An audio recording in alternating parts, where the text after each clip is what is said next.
Welcome back to the channel, guys. Today we have another unboxing video.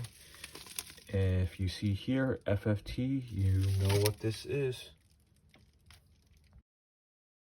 Alright guys, if you've been following up with my channel, then you know I just picked up a Benelli M4 recently, and one of the biggest gripes on that wonderful firearm is the tiny bolt release. So this is Freedom Fighter Tactical's solution for it. They have a large extended bolt.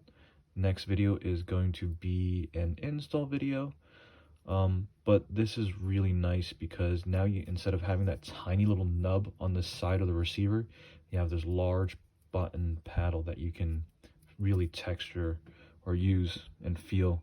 Like you have this cross-checking right here. Hopefully you can see it in the video, but it feels really firm and solid. Freedom Fighter Tactical, super cool company. They've been doing a lot of 922R compliance. From my knowledge, basically some of the imported firearms have to have a certain amount of parts produced or in the US if you're going to modify any bit of it. So Freedom Fighter Tactical has done a lot of that for the Benelli M4 community. But super excited to finally get this in. It took me a little bit to find in stock. I think the other part that I want to get is the extended charging handle. It's on the Benelli M4. The factory one is very, very small, so I want to get a larger one with a little more texture to it, just so I can better use that firearm. Anyways, guys, please comment, like, subscribe, and let me know what you'd like to see next. Thank you for watching.